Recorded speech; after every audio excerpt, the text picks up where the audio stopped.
Descended from centuries-old bandit gangs and spawned by the Vietnam War, this new breed of criminal is young, tough, and fearless, dispassionately dealing violence to their own people with extreme prejudice. They are into drugs, forgery, and extorting computer technology.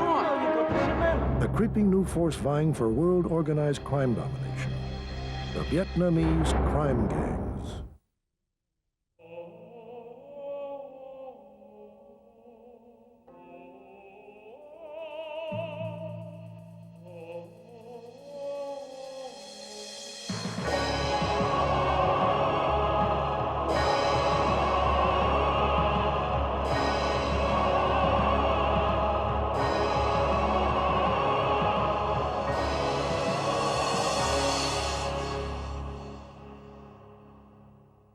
For much of the 20th century, the American Mafia proved to be one of the most successful and profitable models for large-scale organized crime. But times have changed, and the fortunes of the mob have waned, leaving a power vacuum that has been filled by new players.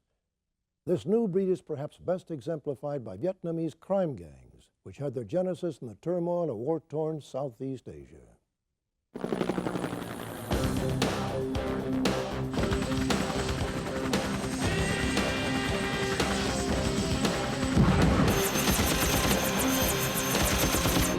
These indelible images of the fall of Saigon mark the end of one calamity and the beginning of another.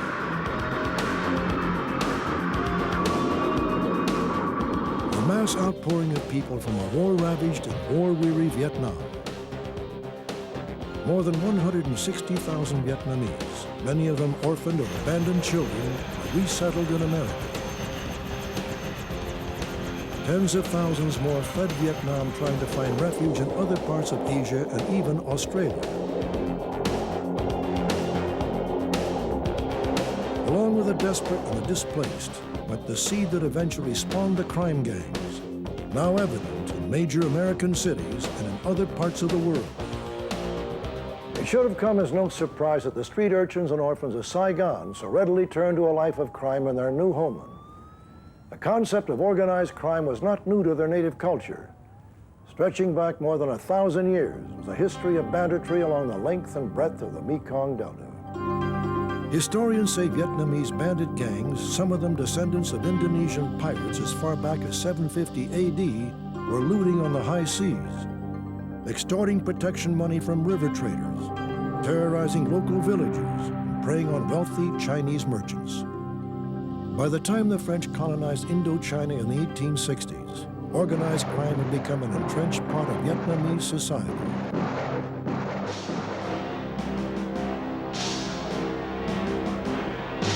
In July 1941, Japan moved 50,000 troops into Indochina, virtually neutralizing French rule. In a quite extraordinary piece of maneuvering, a one-time street hoodlum named Bay Vien managed to convince Japanese authorities to appoint him chief of police in Saigon.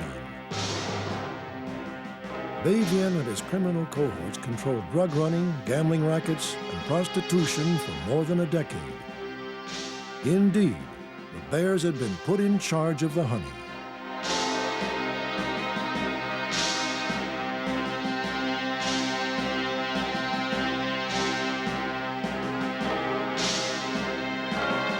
But there was nothing sweet about life for the human tidal wave of Vietnamese forced to flee their homeland at the end of the Vietnam War.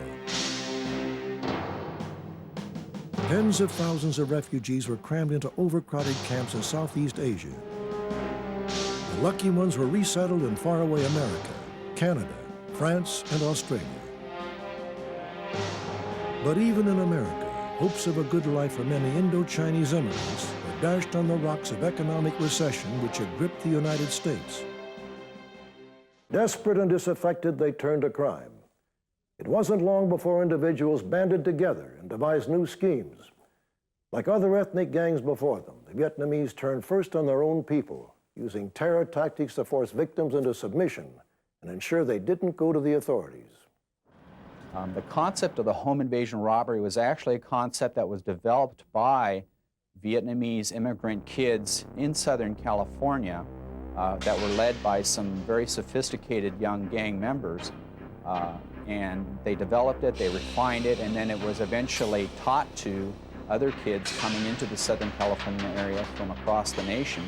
And subsequently, my understanding now is it's even spread outside the borders of the United States, where the home invasion robbery is now occurring in places like Asia, Canada, and regions of the world like that. The first thing they do when they burst into a home, if the head of the family, the male person, is present, they shoot that person in the leg.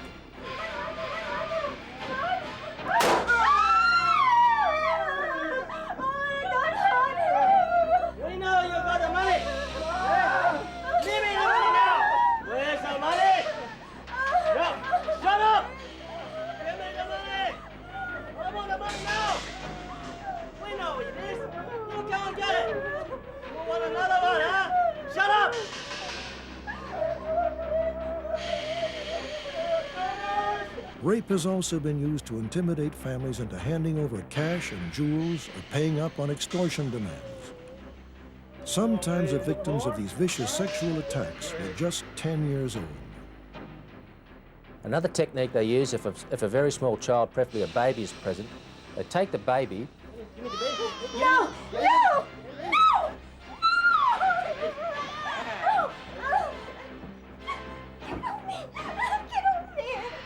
And they tape it to the wall using electrical duct tape. They then take their weapon and they fire shots around the wall. A bit like a Bugs Bunny cartoon, a little bit more dangerous. This propensity for violence and an apparent willingness to use it on their own ethnic community is what sets Vietnamese apart from other crime gangs. Well, the home invasion robbery, of course, tended always to be a very vicious and violent crime. We've had some horrific acts of torture that have occurred upon family members in which the victims have not been forthcoming or with valuables or being hidden in the house and things of that nature. Not specific to Westminster, but over time I've assisted a lot of other agencies in the investigation of some of their Vietnamese gang crimes. We've had home invasion robberies where the baby was picked up by the ankle and its head was repeatedly dunked in the toilet because the mother was not telling the suspects where the jewelry in the house was being hidden. We've had water that was cooked on the stove and poured over the 79-year-old grandmother because the father was not telling the gang members quickly enough where the money in the house is being hidden. Asian crime gang experts have learned that the gangs function with a complexity that is not immediately obvious. Most of the Vietnamese street gangs today are fully capable of working on two separate, distinct levels. The first is in crimes for economic gain. In crimes where the ultimate goal is money, you will find that all wars will be put to one side and all alliances will be put to one side. And in an effort to do a particularly big crime where there's a lot of money involved, it is not at all uncommon to find members of rival gangs joining together to commit this crime, splitting the money, and then going back to the respective street gang. The second level that the Vietnamese gangs operate on is for the benefit of the gang's reputation or the gang's face. Everything you do is done with an eye towards enhancing the reputation, the power, the character, the strength of the gang. You know, its reputation for violence, its reputation for sophistication. All of those things are done with a view towards the more face your gang has in the gang subculture, the more face you will have because you belong to that.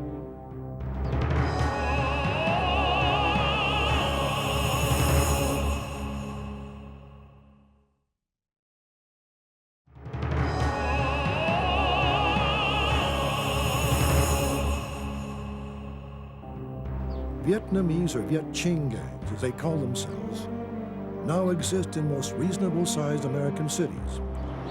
17 Foxtrot. 17 Foxtrot. 10-8 from 9200 Bolsa en route to 9191 Bolsa. Difficulty. Law enforcement agencies agree that Viet Chinh gangs are already a significant problem in 16 states. One of the highest profile Vietnamese gangs on America's West Coast is the Natoma Boys, who came to public prominence in the very early 1990s. In a 4-month period, the gang netted more than $1 million in stolen property, from car break-ins, robberies, and auto thefts throughout Southern California. The gang had more than 150 members operating in Orange, Los Angeles, Riverside, and San Bernardino counties. The Natoma Boys were the first Vietnamese gang to pattern themselves on Occidental gangs, adopting gang colors, gang signs, and gang monikers. In the mid-1990s, the gang came under concentrated attention from law enforcement agencies, and many of the gang members ended up in jail. Today, there's increasing evidence that some of the larger gangs have become more sophisticated and have evolved hierarchy structures like those the Mafia developed as it gained a real foothold in America. California's Justice Department estimates that state alone now has at least 15,000 members in Asian street gangs. The city of Westminster in Orange County, Southern California, has one of the largest concentrations in America of ethnic Vietnamese, Laotians, and Cambodians. The influence of Vietnamese culture on the city is such that it is often called Little Saigon. Feuds between gang wars are nothing new. With Asian gangs, though, there's often another dimension beyond the traditional turf war. It's a complex question of face, or more to the point, loss of face. This loss of face, rather than a dispute over territory, is often the cause of big trouble in Little Saigon. Prior to Tet, which is our Vietnamese New Year's festival, we had a shooting in a cafe in which one of our Nip family street gang members was killed by a rival gang because of some looks that were exchanged while the members were at the festival next door. And because of this dirty look, they felt they lost face, and they went in to try and take care of the problem. Sometimes the violence spills onto the streets, providing a stark reminder that organized crime, although often unseen, does still exist. It appears that we've got a large Asian gang war in progress. This young man was attacked with machetes and swords after an argument with a carload of other Vietnamese youths on a quiet suburban street in Australia. Eyewitnesses watched in utter disbelief as the victim was hacked about the head, the arms, the back, and the abdomen. Yeah, mate, about 5 of them jumped out of this car and hacking into this poor bloke. And they had these big knives and choppers and swords. Oh, they had everything. Although badly injured, fortunately for this young man, he did recover after extensive surgery. But he will carry the scars for the rest of his life. Not everyone who crosses swords with a Vietnamese crime gang, however, gets off so lightly. A crusading politician named John Newman from Sydney, Australia, decided to confront local crime gangs head-on. He publicly railed against them on television and at local meetings in the Vietnamese enclave of Cabramatta. He demanded the gangs and those bankrolling them quit pushing heroin in his neighborhood. There's a deal going down the ramp, the downward ramp on the eastern side now. You just handed him the money. Go 4 units, can you let's see the user? Yeah, mate, he's heading south. Repeat, heading south. All right, just send him back. You two stay in the field, you copy? Yeah, copy. I'll keep the gear with me then. John Newman wanted the epidemic that had become all too obvious on the streets brought under control. How much? 40. 40? How much? 35. 45? Yeah. Can you get me more? On this occasion, 2 dealers fought over the sale.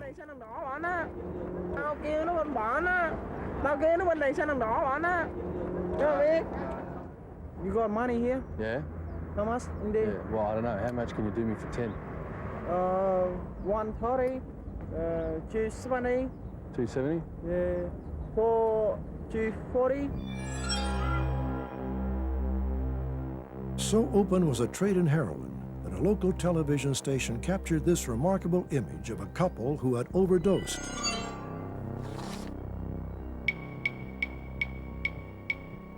Just relax, just relax. Just open your eyes for me, darling. Open your eyes. You know what happened? You know what happened? You overdosed on heroin, okay? Yeah. You weren't Right, breathing, yeah, okay? okay. You weren't breathing, your mate's still not breathing. I got to help him, all right? Do me a favour. Do me a favour and just sit there and relax, okay? Just sit there and relax. Okay. Yeah, you're gonna be fine. If we stop treating you, you're going. You're going to go under the heroin again, okay? Yeah, okay. Newman's one-man campaign brought little reaction from the authorities, but it struck a raw nerve with the drug dealers. And it wasn't long before the death threats began. You're dead, Newman. What can I do? You're dead, Newman. Matters got worse. Newman's office was shot up, and his car fired upon. In something of an understatement, Newman put his situation this way. I've attracted the wrath of this gang. Indeed he had. Within 2 weeks, John Newman was dead, gunned down outside his home after he spoke at a public meeting on drug crime. He was shot at close range before the eyes of his fiancée, Lucy Wang.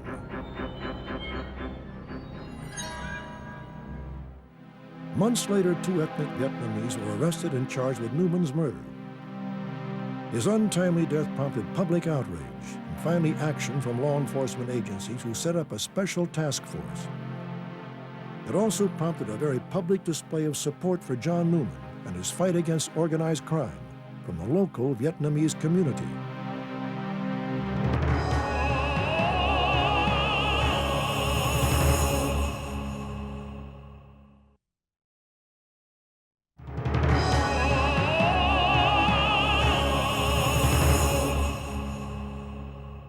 In the United States, importation and distribution of heroin has long been a jealously protected preserve of Chinese crime gangs called triads. Despite many common links between the triads and the Viet Chinh gangs, the Chinese have no intention of letting anyone else control the heroin trade. The Vietnamese have thus been forced to find some other niche in the drug market. Heroin trafficking in the western half of the United States has traditionally always been controlled by Chinese organized crime syndicates. Again, the Chinese were established here far earlier than the Vietnamese refugee influx. I mean, from when the railroads were built in the late 1800s, initially in San Francisco and then subsequently in Los Angeles. And you're talking about a significant Chinese organized crime influence that existed in the Los Angeles area in the 1960s already. And so they immediately sewed up the heroin trafficking operations. And as a result, the Vietnamese kids getting into organized crime and getting into street gangs lacked a source of supply for the heroin because it was controlled by the Chinese syndicates. Now, the Chinese syndicates would subcontract out with the Vietnamese level gangs to distribute the product on the street, but they didn't feel comfortable with that. There's a lot of traditional animosity between the two cultures and the two populations. They didn't really feel they trust them. We, in fact, have now a far greater problem, that is in the distribution of methamphetamine. Methamphetamine, which has taken off tremendously here in California, is relatively easy to make. You can make it at home using certain chemicals. It is not something that needs to be imported from outside the country. And the Vietnamese kids have picked up on that very quickly, and we now have fairly extensive methamphetamine trafficking organizations involving Vietnamese. But across the Pacific in Australia, where there are also Vietnamese gangs, heroin trafficking has become their stock and trade, and they work hand in hand with Chinese gangs. Operations head of Australia's National Crime Authority, Peter Lam, however, sees street gangs expanding their power. They've always been at the bottom end of the chain, but they are now starting to appear as multi-kilo distributors, which is 1 or 2 levels up from the street. And there is some evidence also to indicate that they are becoming involved in importations themselves, arranging the importation, facilitating it, and then being the recipient of the product. Yes, there is evidence of that occurring. They are starting to play a more prominent role in narcotics distribution. From time to time we do see them involved in importations, but they have individuals, specific individuals have, I suppose, graduated out of that street crime type activity into a more organised environment and become entrepreneurs in their own right. Little wonder there is a nexus between Vietnamese gangs and the lucrative drug market. The young bandit gangs of Indo-Chinese refugees who came to America and other parts of the West in the 1980s were driven by one thing and one thing only: money. Most saw a direct link between amassing personal wealth and being acceptable in Western society. And for them, crime seemed the quickest route to riches. These kids figured out very, very quickly it is more efficient to do crime in a group than it is to do crime individually. You make much more money getting 4 or 5 friends together and doing, let's say, a home invasion robbery than you do shoplifting at the local department store by yourself. The monetary take on an organized operation like a home invasion in which you bring in 4 or 5 other individuals is much greater than trying to operate by yourself out there in a criminal element. And so what these kids initially ended up doing is they would approach friends they had in the refugee camps or friends they were going to school with and would get them to cooperate with them in committing the criminal activity. It was these kind of individual groups of kids that really were not yet organized or structured in any type or manner that we gave the name bandit groups to, because they literally operated as almost gypsy bands. They went out, they would get together to commit criminal activity for economic gain, and then would go back to their respective homes or their schools or whatever and hang out until it came time to commit another crime for economic gain. While profit almost certainly was a driving force for the gangs of Vietnamese refugees, it may not be the full explanation. The attraction to gangs for many kids, for most kids, has to do with their own needs for identity, for status, for prestige, for something to belong to. They don't join, by and large, in order to do crime. Crime comes along with it and is exaggerated by gang membership.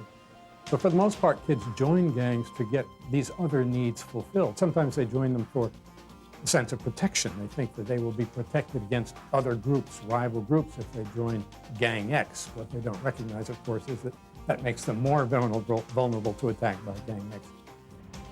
Whatever the original sociological reasons for the formation of Vietnamese gangs, today the lure of big money from sophisticated crime is what drives a better organized one.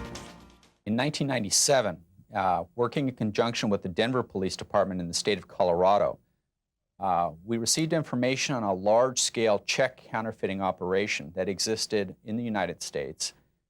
There was several individuals that were arrested in Denver who subsequently said that the brains, that the leaders of the organization were in fact all Orange Boy members who were established in California.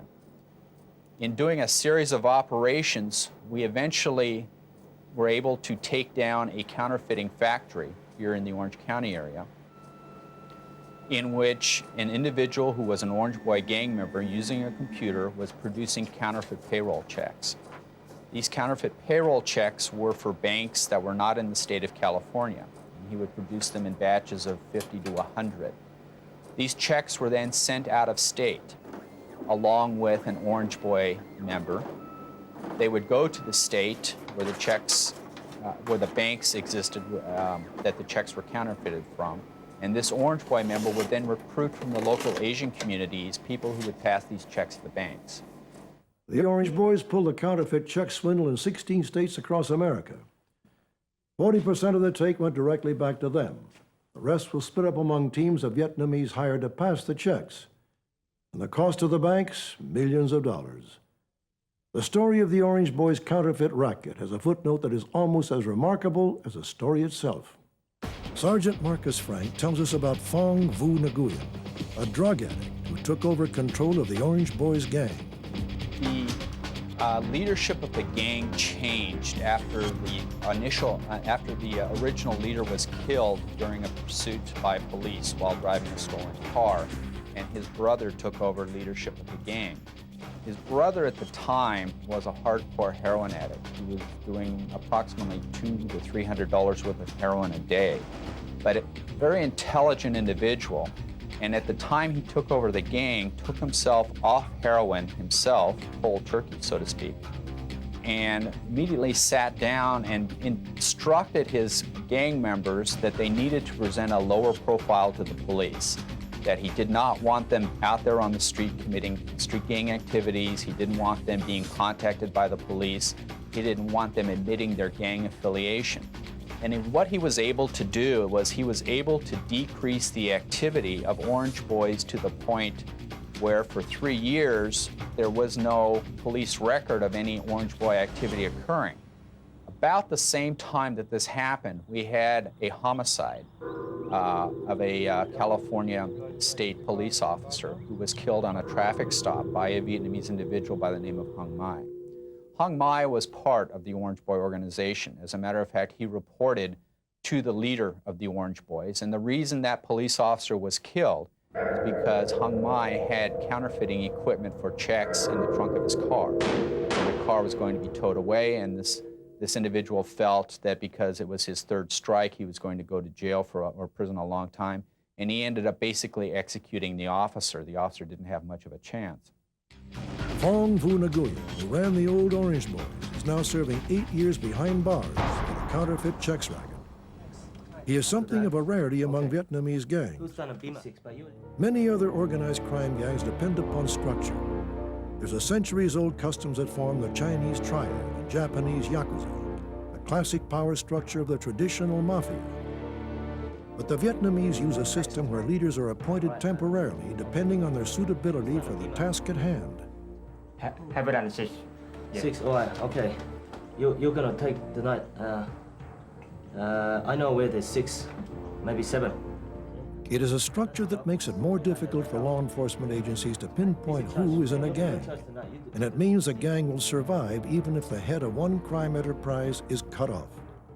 Most of the Vietnamese street gangs do not have a hierarchical structure.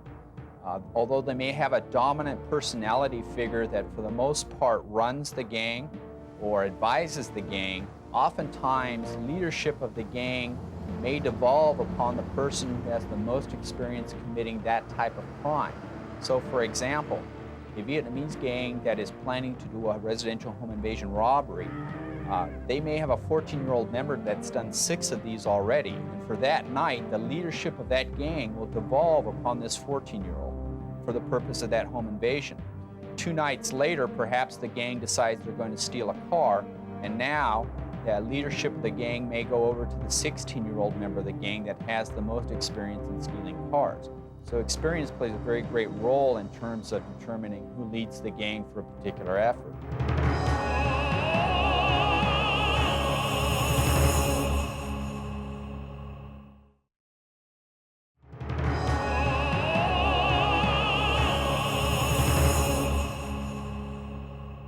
If understanding the power structures within Vietnamese gangs is puzzling, then accurately defining where on the ladder of organized crime these gangs stand is equally difficult. The experts all have differing opinions. Even among law enforcement officers, views can be poles apart. Operations head of the National Crime Authority in Australia, Peter Lamb. If you'd have asked me that question probably 3 or 4 years ago, I would have answered by saying they don't. Whilst they're been largely involved in street crime type activity up till maybe 3 or 4 years ago, they are starting to play a more prominent role in narcotics distribution. And from time to time we do see them involved in importation. But they have individuals, specific individuals have, I suppose, graduated out of that street crime type activity into a more organised environment and become entrepreneurs in their own right. Chief of Police for Westminster City in California, James Cook. In my 37 years of experience, they transition faster from street gangs to organized criminal activity. There's an FBI definition that we tend to use also of ACEs, Asian Criminal Enterprises, and the Vietnamese are extremely good at organizing ACEs. These are ad hoc groups that come together to work on 1 or 2 for-profit crime ventures, and then they may disband and go on and do something else. And street gangs feed into these Asian criminal enterprises, but by the same token, people that run these Asian criminal enterprises are like business managers in the corporate world, and they put together the enterprise and go ahead and do it that way. I think if you look at the news reports, they always overemphasize the level of organization of street gangs. So that if you see a pattern of crime, whether it's Vietnamese home invasions or Chinese extortions or what have you, you get the feeling that that's what those gangs are all about. That's a distortion of reality. That's a piece of what they're doing. And that piece may require some level of organization by some members of the gang. But there are many other members of the gang that are not doing that, that are doing various other kinds of things, as any other gang will. And so if you get a whole picture of what that gang is up to, you don't get a very good picture of true organization. These kids are not Mafia, they're not Cosa Nostra. And it's foolish to apply to them the kinds of techniques that we would apply to adult criminal gangs. Overall, the Vietnamese street gangs prefer the firearm. It is the one weapon that makes them equal on the street with any other gang that they may encounter, that makes them, in their eyes, all-powerful. Many of these kids realized early on that they were, for the most part, of smaller stature than your typical Occidental street gang member or your typical Occidental victim. They're smaller in size and oftentimes in weight. So the one factor that equals everything up is the firearm. For the most part, they prefer the semi-automatic or the fully automatic handgun.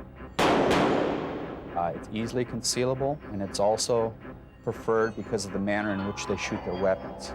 Very few of these gang members take a sight picture over gun sights. Instead, they do what we call spray and pray. They crank out as many rounds from the weapon in as short amount of time as possible.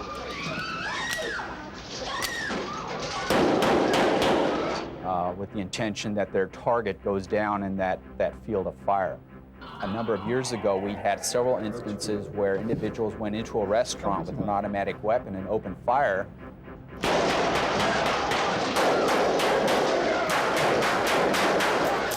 And the casualty count was 2 dead and 8 wounded, or 1 dead and 13 wounded.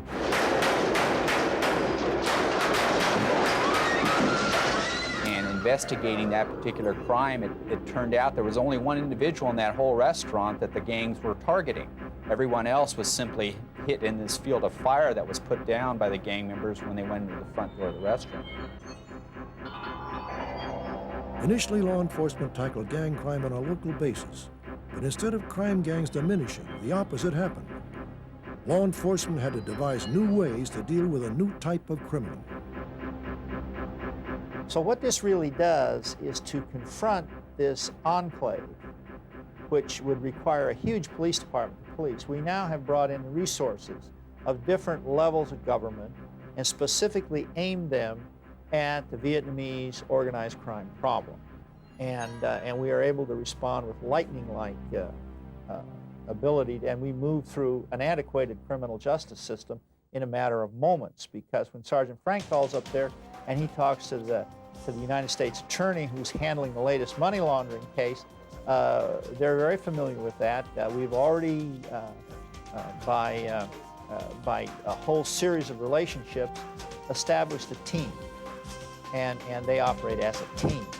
It's the way the Japanese built cars to make them go better. It's the way we put people on the moon. A team works on a problem. In this case, the Asian Organized Crime Team, we call it SIU, Special Investigations Unit, are set and ready to go. They have access to county prosecutors, they have access to federal prosecutors, they have access to county resources, we have access to federal government resources, and we have our local resources. That multi-jurisdictional team enables us then to keep abreast of what's going on down there. Because I'll tell you quite frankly, the Asian organized crime and the Vietnamese end of it is very innovative and extremely violent.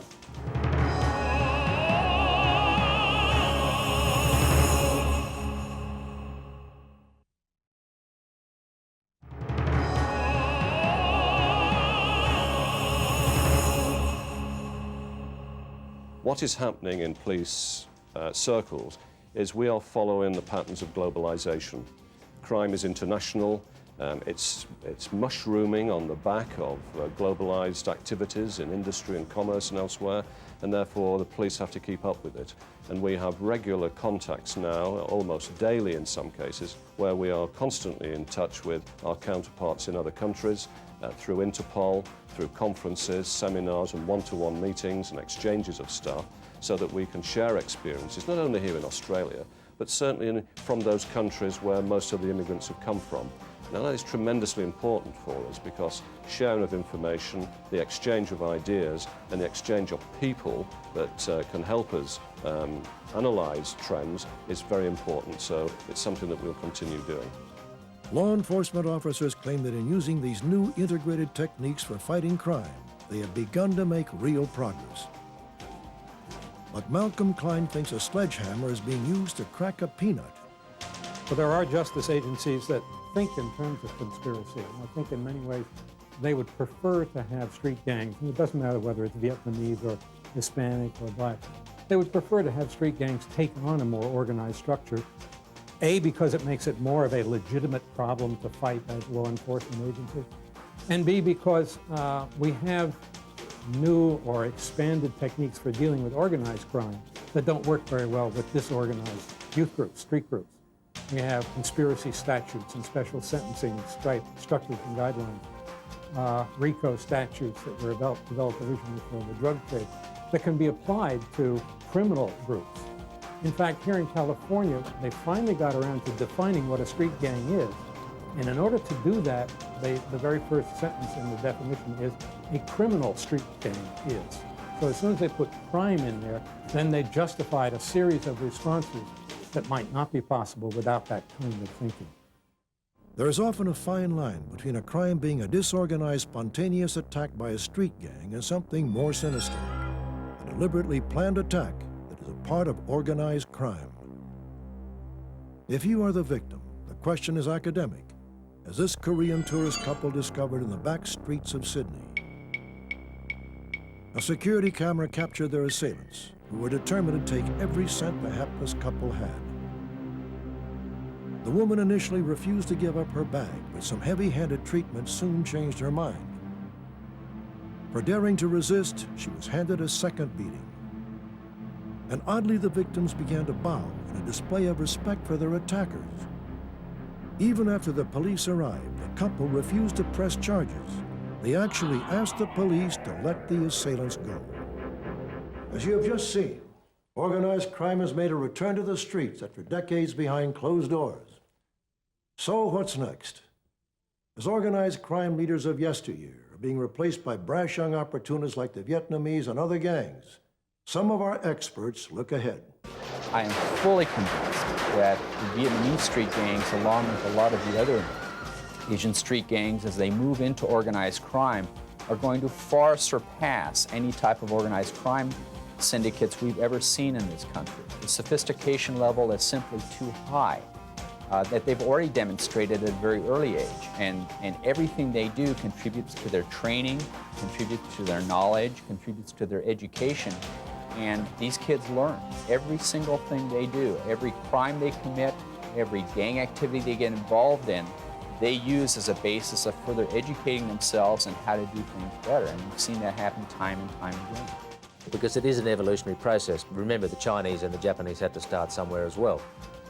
Where I place the Vietnamese today is probably where the Chinese, the raw Chinese immigrants were, say, 30 years ago, who started off at the very basic level of street extortion. Not unlike the Mafia in the United States, for example, in the 40s. I think, you know, if you're talking about the history and the future of gangs, we're in for a long-term problem. I started doing my research back in the 1960s, and the number of gang cities in this country has grown from around 50 at that point to this 3,000 or 4,000 estimate. We're reaching an asymptote, we're reaching a leveling off point because there aren't all that many cities and towns left which have the capacity to form gangs. On the other hand, there aren't a heck of a lot of cities that are ex-gang cities. Once the phenomenon starts and gets established, it tends to perpetuate itself. And the way we respond to it tends to perpetuate it as well. So I think we've seen the worst of the increase, but I don't think we've seen much good news about a decrease in gang crime.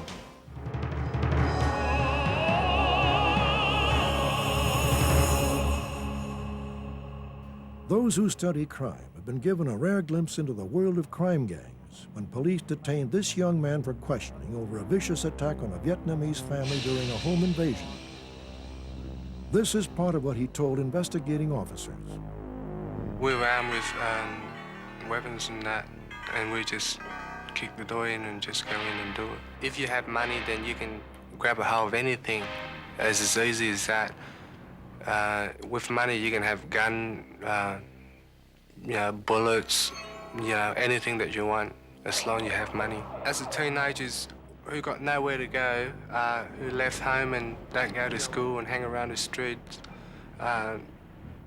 obviously they think that to join the gang as a group, go together, they got more protection as a group. What are we seeing here? Is it simply a random criminal act being committed by members of a Vietnamese street gang? Or is it a systematic process being perpetrated by a gang which is itself part of a bigger picture we know as organized crime?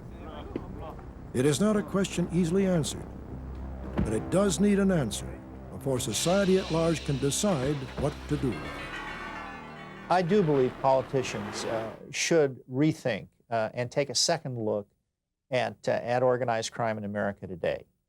I would suggest, as a police chief, that maybe a presidential commission on the status of organized crime and look at the very different parts of it. Here in Westminster, we're very much exposed to Asian organized crime. But I think in the upcoming 21st century that the federal government should host a series of conferences and perhaps have a special commission report, because organized crime has changed. From my understanding of this and the briefings that I've attended, Italian organized crime is flat and probably not increasing as rapidly as Asian crime. And so all of these things should be considered, and I think that the Justice Department should lead us on a national strategy so that all the local agencies, the state agencies, and the federal agencies can get on the same page. You know, if you're going to look at gangs, street gangs, which is what I'm talking about, you have to be very careful not to overstate their relationships to other groups.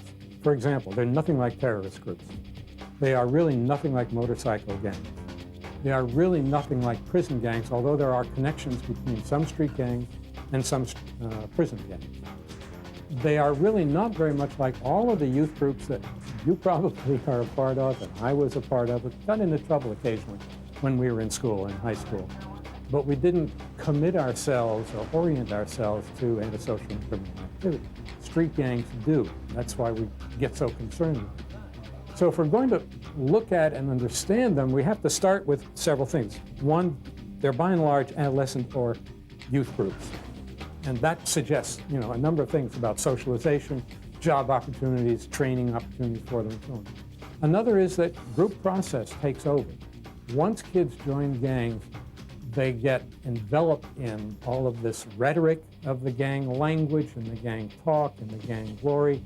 And the more we do to them that emphasizes their gang as such, the more we create more cohesiveness in the gang, the more we create gang crime. So what we want to do, rather than, say, with adult gangs where we try and crack down on them as much as possible and put them away in prison as quickly as possible, with street gangs, that's going to be counterproductive, because by and large they're going to sit back and put the clippings in their pockets and say, see, man, we're so tough. They had to do this and they had to do that. There are lots of examples of this. And there are good data in some of the American evaluations that show that the more we do to gangs, for gangs, with gangs, the stronger they become, the more cohesive they become, and the more difficult it is to reduce that cohesiveness and the crime that results from it. So from my point of view, one has to be extremely strategic and sensitive about the nature of gangs before trying to intervene with them. And unfortunately, we're not. And the history of the American interventions is that we intervene on the basis of our ideologies, not on the basis of what we understand about the nature of those gangs. Developing strategies to prevent Vietnamese gangs from becoming new lords of organized crime may take some time. After all, the Mafia flourished virtually untouched for 7 decades in America before law enforcers finally began to win the battle. One thing is very clear. The law will have to find innovative and potent new ways to deal with a new breed of criminal, because the old order and the ways of fighting it have passed irrevocably into history. I'm Robert Stack. Thanks for joining us.